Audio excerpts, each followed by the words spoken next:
มีกิ๊กเป็นเสมียนบ่ติมีกิ๊กเป็นคนปวดเขาปะเดี๋ยวซ้อนไทยผู้บ่าวไทยไปกินเฟอก่อนสบายดีทุกคนพบเจอกับสลาวสวงเศร้าเนาะตอนนี้ก็ยังเศร้าอยู่แหละตอนนี้ก็เวลา4 โมงครึ่งเนาะทุกคน4:32 นาทีมื้อนี้มาลุยงานต่อทุกคนตักข้าวอยู่สางมาขายอยู่อุดรธานีเนาะตอนนี้มาฮอดแล้วแหละถ้ามากุ้งขึ้นเก็บพะแยง ถ้าซ้ำเข้าเนาะอู้แดดซองหน้าทุกคนเมื่อวานนี้ก็ไปเมืองพลเนาะไปเมืองพลไปหนองบัวมื้อนี้ตามต่อด้วยไปน้ำพองเนาะลงเขาแล้วก็สิได้ไปน้ำพองต่อทุกคนลุยงานต่อมาทำมาหากินนำน้ำพองน้องบัวนี่แหละทุกคนบ่ได้ไปไกลๆบ่ได้ไปไกลคือคนอื่นเนาะฮ้อนแดดบ่ได้ไปหากินไก่หากินแถวใกล้ๆนี่แหละทุกคนเป็นจังใดเดี๋ยวสลอค่อยอัปเดตให้เบิ่งอีกเทื่อนึงเด้อเป็นจังใด มาเบิ่งดูสีเขาเบิ่งฮะมาเบิ่งน้ำกันโอ้แล้วพอดีแม่นสีเองตรวจเองเพราะปานเป็นหงสีเจ้าของ มาเบิ่งเขาปาดคือขาวงามแท้วะขาวจุนพูนอู้เป็นตาหงแสบเฮ้นะอันนี้ลูกอันนั้นแม่โอ้แม่ลูกแม่ใส่หน่อยก็ลูกเลยแม่ใส่ได้น้อยกว่าลูกติจังลูกได้หลายกว่าแม่สีกับสีแม่น้อยลูกหลาย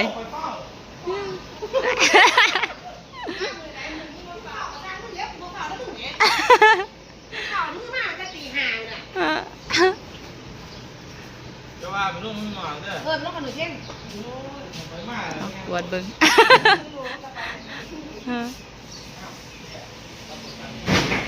อุ้ยไปโกดังสองอีลีไปทุกคนอันนี้ได้เวลาเอาเข้าไปดำลงแล้วในเวลา4:40 นาทีเนาะโกดังสองไป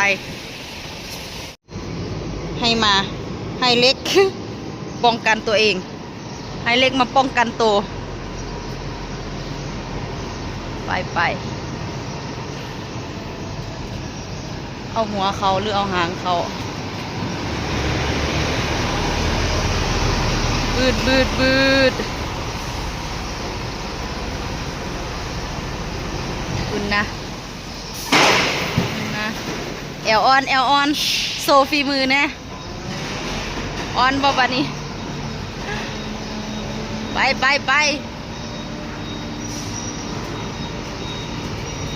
นี่ก็ในโกดังไปเลย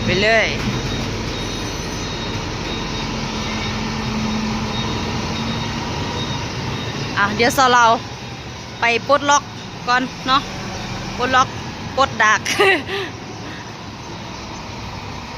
รถกะไงรถกะอกโลกมืดเพราะว่าเมื่อวานนี้เข้าแข้งฝนไปละกะตักเข้าโพไปก่อนโอ้โหแหละนะว้ายตกใจมืดโอ้เล็กกะ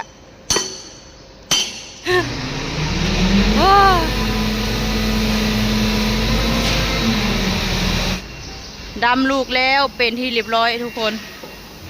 มาขายเข้ายูนิบ่โดนจักเถื่อตรวจผ่านแล้วก็ได้มาดำลงเลยอยู่บนอื่นยังโดนแน่ยังใช้เวลาประมาณ30 นาทีแต่ว่ายูนี่ใช้เวลาประมาณ10 กว่านาทีได้ลงเลยเบิ่งเข้างามแล้วก็ไล่มาลงเอาโอเคทุกคนเดี๋ยวเข้าไปล็อกท้ายให้เบากุ้งก่อนเบากุ้งจะถอดลูกไว้ข้างนอกเนาะแล้วก็เสี่ยวแม่มาดำในนี่แหละไปมา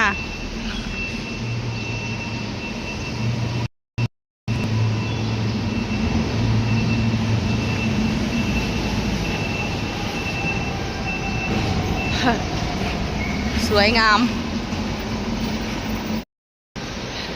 มานี่บ่ อ่ะ นี่ว่าสั่งลงสีอยู่ขวางบ่ได้มา คุณเด้ เอ้าแน่ก็ได้ลงมานี่ มีกิ๊กเป็นเสมียนบ่ เออ ติมีกิ๊กเป็นคนปวดเขาเอาไปเฝ้าเฮ็ด เถียงลงอย่างเดียวเนาะ เถียงกัน เถียงลงนี่ได้แล้ว โอเคไปเดี๋ยวสิล็อกไทยท่าล็อกไทยรถท่าเพิ่นเอิ้นว่าอีหยังนี่ เว้ากับบ่ถึกจักเทื่อนี่เพิ่นเอิ้นว่าหยังล็อกดากอีหยังดากระเบิดอีหยังของเพิ่นนี่ล่ะประมาณนี้แหละเนาะเอาบ่ฟุ้งไปเดี๋ยวสะเราขอตัวล็อกกันเด้อเพราะอันนี้ เล็กตัวนี้นะเอามือเดียวบ่ได้เพราะว่ามันนักแกว่งบ่ได้ต้องเอา2 มือเนาะ2 มือตีจะเข้าอ่ะเดี๋ยวค่อยสลอค่อยอัปเดตให้เบิ่งอีกรอบนึงเด้อเดี๋ยวขอตัวล็อกถ่ายรถก่อน อ่ะเริ่ม1 2 3โอ้โหมาอ่ะทุกคนดำเขาแล้วทั้งแม่ทั้งลูกในเวลา4:48 นาทีเนาะเดี๋ยวยันสลักก่อน ยันสลักให้เบากุ้งเอ้าสิบ่ได้ยกสันบ่อนี่คือต่ำแท้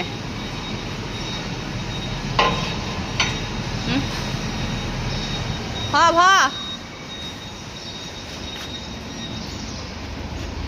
เขาคือคางหลายใช่ปะเขาคางหลายใช่ปะ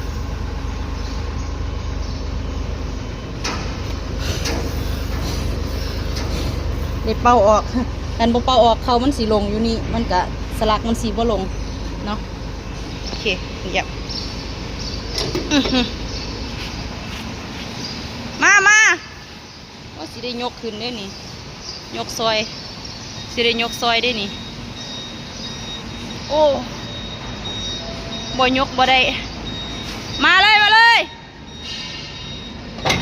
เฮ้โอ้เบิ่งเจ็บมือเบิดได้ยกซอยมันอันนี้มันต่ำแมนต่ำแหงแมนไอคันเลยมันต่ำแมนอ่ะไอล็อกเลยนะตัวแม่มันนะยินบอไปทาอยู่เทิงรถก่อนไงบอคันนี่อย่างอันนี้เดี๋ยวว้ายเดี๋ยวคันเขาโอเคตึงเอ็นอยากหยานแล้ว อันนี้ละเกินว่าเข่ง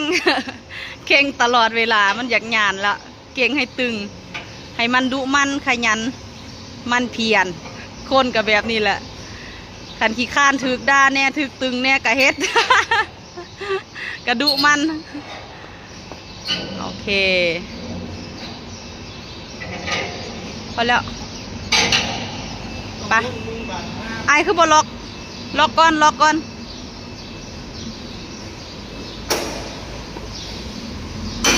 ปาดมือเดียวก็ได้เอามือเดียวก็ได้เลยไปสร้างรถออกปะนี่ปาดใช้เวลาโบกี่นาที ต้องสีอยู่ขวางเนาะ ออกไปทัวร์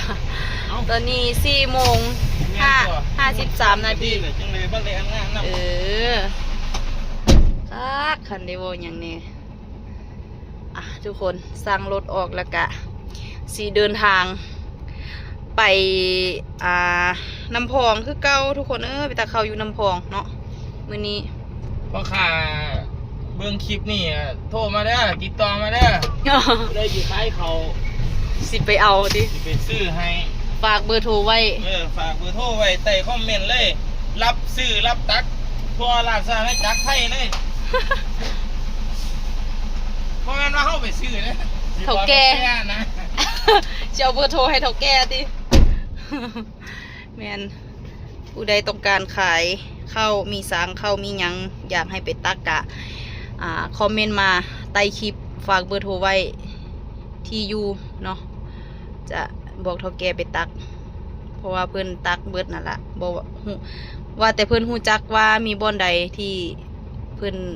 สู้ราคาได้เพิ่นก็จะไปตักให้เนาะไปทุกภาคของประเทศไทย ยกเว้นยกเว้นภาคใต้ชายแดนบ่ไปเด้อย่าน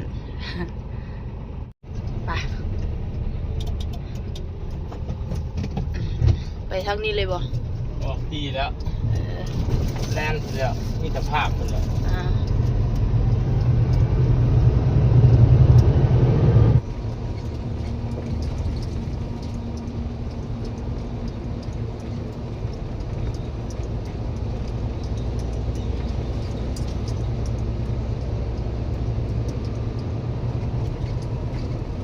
พอเขาเลื่อนหัวไหน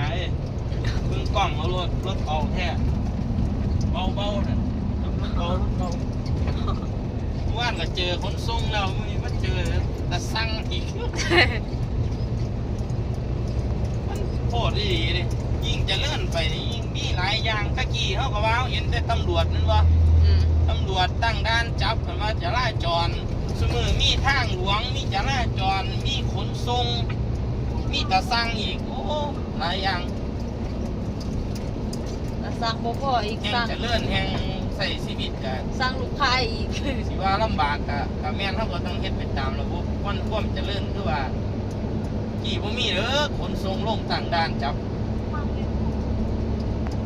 บ้านที่นี่รถบรรทุกก็สิมามีทางหลวงมีจราจรมีตะสั่งทางหลวงอีกต่างหากเด้อบ้าน สร้างร้อยที่ สั่งร้อยนี่มีสั่งทางหลวงนี่ของตะสั่งอีกเป็นสุดหนึ่งว่าเป็นตำรวจแล้วก็สิว่ามีขนส่งอีกก็ลงได้คือกันลงสั่งน้ำหนักได้ตรวจสภาพรถได้ทุกมือว่านี่โอ้ยากบ้านที่นี่ว่ามีเข้ามาเกาตักเตือนเนี่ยคิดหน่อยๆก็เอาแค่ดีกันนะสิมีการว่าเกาตักเตือนก่อนไปเห็นรอบหนาคือเอาสินะจม นี่เป็นทางกันเลย จมหลายเท่าไว้ มันโมเมนต์จม ปะ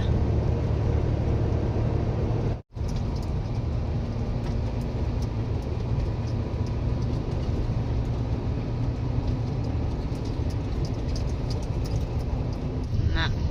ไงทวนโอ้ โอ้ย ใช่ฝัดหัวแฟน โอ้ยเนาะโอ้นานแล้วเถอะเนาะให้ได้เรียน4 เลนเนี่ยเรียนหัวสุกหัวสุ่นไปโลดต้องเบรกแล้วนะ ทั้งปี3 ปี 3 ปีโครงการ3 ปีบ่ 3 ปีหอดจนวนสัก บัดนี้แล้วคนสิรับหูรับตาเรียน ทำเวลาเร็วจากว่านี่2 ชั่วโมงเป็น1 ชั่วโมงครึ่งแบบ อ่ะตอนนี้กะเวลาเที่ยง13 นาทีโอ้ยทางเต้น เล่นแล้วก็ขี่ ไปใกล้สิฮอดแล้วแหละอีกบ่กี่นาทีก็สิฮอดละโอ้ เฮ็ดสะพานเฮ็ดขัวคำอีหยังของสุลประทานใกล้สิแล้วแล้วแหละอีหยังก็ใกล้สิแล้วแล้วทางเส้นนี้ก็ใกล้สิแล้วแล้วเอาอยู่กลางนี่ยังสิถมอีกเด้เนาะถมขึ้น รอบทางเก่าอ่ะอัดขึ้นในซ้ำกันถึงว่ามันธรรมดา แม่นต้องว่าสูงเสียบคอ เส้นลำคลองกระนวล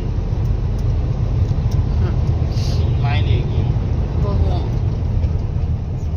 หมายเลขอีหยังน้ำพองกระนวลฮะ จำไม่ได้ บ่ฮู้จัก ปี70ไม่สิแล้ว กับแม่นตัว69แล้วมื้อปีหน้า สัญญาเอาปี70 แม่นปีหน้านี่แหละโอ้ ซุ่มอยู่แล้วทุ่มขึ้นยังว่าแล้วอยู่ ฝ้า บ้านอีกเฮ็ดสูง เฝ้าเร่งเฮ็ดเด้อเนาะเฮ็ดสูงขึ้นกว่าเก่าว่าต้องเอาระดับนี่บ่ นะครับมี ระดับสะพานนี่บ่ปาดสูงแฮง ซุ่มนี่มีได้ต่อหม้อ แม่น อีก 70 แล้วบอกว่าปีหน้า แล้วเสียค่าปรับแล้วผู้รับเหมาบริษัท เขาเล็งให้แล้วได้นี่เฮ็ดงานบ่อยู่บ่เศร้าบ่ต้องนอนบ่ต้องกินข้าว ธรรมดาบ่ท่วมลึกเบิ่ง แม่น ทีหน้า แม่นท่วมขึ้นจนสูงซ้ำนี้เนาะ ผมอยู่นี่2 ปีเนาะ อืม เบิ่งรถนี่ก็เบิ่งฟังนี่รถ แม่น สูงต่ำ อ้าวทุกคนมาฮอดจุดหมายปลายทางแล้ว อุ้ยตลาดข้าวเปลือกโอ้ย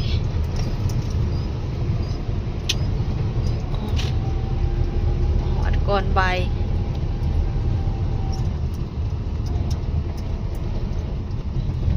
นี่ โอ้ยขี่รถก็กินก๋วยเตี๋ยวได้หิวข้าวด้วยสั่งก๋วยเตี๋ยว นี่เวลาเที่ยง44 นาทีเอา มอไซค์เพิ่นไปกินก๋วยเตี๋ยว ซื้อใส่ถุงมา บัวขี่รถไปนั่งกินรถแล้วตัดหา โอเค มาหอดแล้วเป็นที่เรียบร้อยทุกคนหอดจุดหมายปลายทางแล้วในเวลาเที่ยง48 นาทีเนาะตอนนี้หอดแล้ว จะพากันไปกินก๋วยเตี๋ยวทุกคนไปกินเฟอร์ไทย เฟอร์เมืองไทยเนาะกินข้าวเที่ยงน้ำกันนะกำลังไปสั่งจัดแจงว่าเสียวแบบใดตักแบบใดใส่จังใดเนาะเป็นแบบว่าฝนแดดเนาะแดดกะว่าแดดบ่แห้งแต่ก็เป็นคือฝนสิตกนี่แหละทุกคนเลยเป็นสลึมสลือเนาะย่านฝนตกห่ำเด้พายุก็ได้ฝนตกบ่ทั่วฟ้าบ่อยากให้มีฤดูร้อนเลย อยากให้มีแต่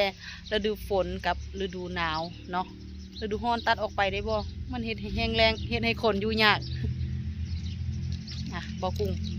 ยืมรถจักรเข้าเจ้าแล้วสิพากันขี่รถจักรนี่แหละไปกินเฟอร์ไทย ขี่รถไม่ปะไปขี่รถไม่ได้ไหน รถเข้าเจ้าปะเดี๋ยวซอนไทยผู้บ่าวไทยไปกินเฟอร์ก่อน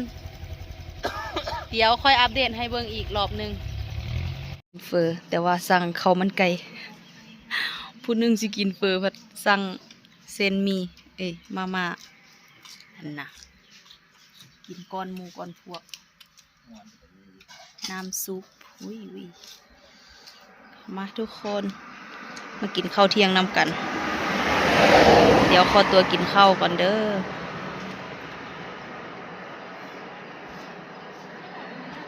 งับ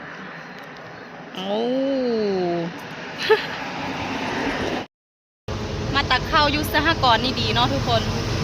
บ่อึดแต่แนวกิน โดยเฉพาะมะคุงเป็นต้น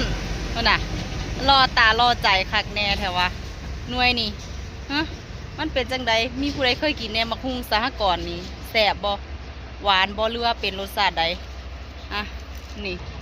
กำลังชิซุกขาต้นเลยพี่น้องมีน้ำกัน4 หน่วยเนาะ4 หน่วย1 2 3แล้วก็4 หน่วยพุ่น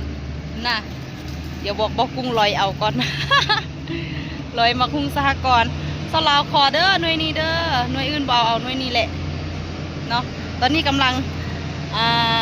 ตาเข้าขึ้นรถพี่น้องไปกินเฟอร์มาแล้วเป็นที่เรียบร้อยเฟอร์แสบคักแสบแน่บกุ้งสดน้ำเฟอร์จนเบิดถ้วยเลยคนว่าแสบเฟอร์ฮานีวัสันตอนนี้กำลังตักเข้าเนาะ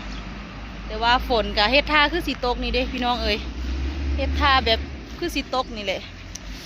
เขาห่มก่อนเดี๋ยวมาคุงข้าเจ้าเฮียข้าเจ้าสิว่าสาวลาวรัก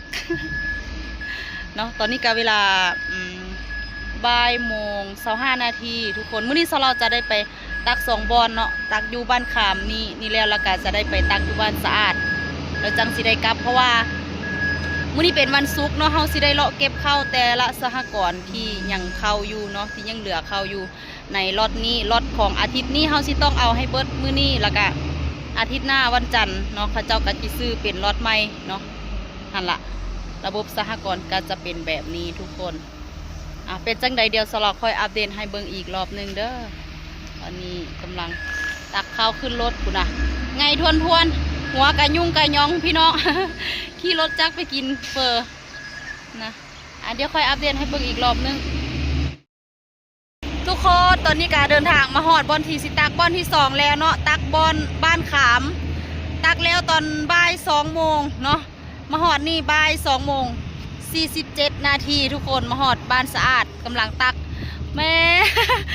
ตักเข้าอยู่บ้านขามแล้วฝ้าวจ้ำมาเพราะว่าฝนไ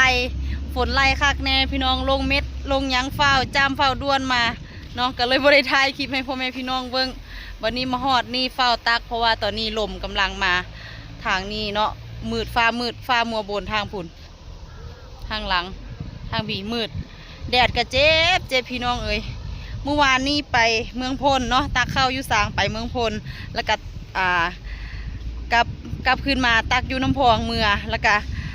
เมื่อลงสางแล้วก็ไปตักอยู่น้องบัวบัดทีนี้เมื่อนอนเจ็บขิงว่าสันพี่น้องพ่อปานตกต้นไม้พ่อปานไปแบกอหย่าง พ่อปานแบกอ้อยขึ้นรถพ่อปานขึ้นยางเนาะพ่อปานขึ้นยางพารานี่แหละพ่อปานแบกกระสอบยางขึ้นรถพ่วงโดนแล้วที่บ่ได้ไปเมืองพลทุกคนเมืองพลกะเนี่ยกินหลากหลายอย่างอยู่เนาะทุกคนว่าสิเป็นไส้อั่วไส้กรอกอีหยังก็แล้วแต่หลายอย่างแต่ว่าพิษที่ทางบ่ดีเลยทางตั้งแต่เขาส่วนกวางลงไปพูนนะอุ้ยทางเต้นคักเต้นแน่เจ็บขิงเบิด พี่น้องแต่ว่าสลอก็ได้ไปดูอยู่ดอกเนาะส่วนหลายช่วงนี้สิได้ไปน้องบัวไปนี่แหละน้ำพองแล้วก็ไปเมืองพลไปแถวๆนี้เนาะหากินใกล้ๆนี่แหละบ่ได้ไปไกลน้ำมูกนะตอนนี้กำลังตักเข้าขึ้นรถตอนนี้ลมกำลังพัดมาบัดนี้พัดฝนมาทางนี้บัดนี้สีเฝ้าตักแล้วก็สีเฝ้าคุมผ้าใบเฝ้าเมือเนาะมื้อนี้ได้2 เที่ยวทุกคน เนาะได้2 เที่ยวก็โอเคแล้วนี่เป็นจังใดเดียวสลอค่อยอัปเดตให้เบิ่งอีกรอบนึงเด้อตอนนี้ลมคักลมแน่แดดก็แห้งเดี๋ยวสลอสิไปอยู่ถึงลมคักลมแน่เดี๋ยวสลอสิไปอยู่หน้ารถท่าเพราะว่าแดดก็แห้งเนาะโอ้ยฮ้อนหมดเลยเป็นจังใดค่อยอัปเดตให้เบิ่งอีกรอบนึงเด้อทุกคนตอนนี้กะตักข้าวแล้วเป็นที่เรียบร้อยเนาะในเวลาบ่าย3 โมง 24 นาทีคุมผ้าใบแม่แล้วเรียบร้อยกำลังจะคุมผ้าใบตัวลูกเนาะฝนกับบ่ทันได้มา มาบ่ทันฮอดเดี๋ยวสลอเข้าตัวคุมผ้าใบซอยเบากุ้งก่อนเด้อทุกคนค่อยอัปเดตให้เบิ่งอีกรอบนึงสั่งรถสั่งกำลังสั่งออกทุกคนโอ้ยเฮ็ดให้เฝ้าซื่อๆบ่นี้เฮ็ดให้เฝ้าซื่อๆฝนบ่มาฮอดบัดนี้ฝนไปใส่ฝนเฮียแล้วนะมันไปทางอื่นแล้วทุกคนมันบ่มาทางนี้นะกำลังสั่งออกเมื่อบ้านเฮาเข้าบ้าน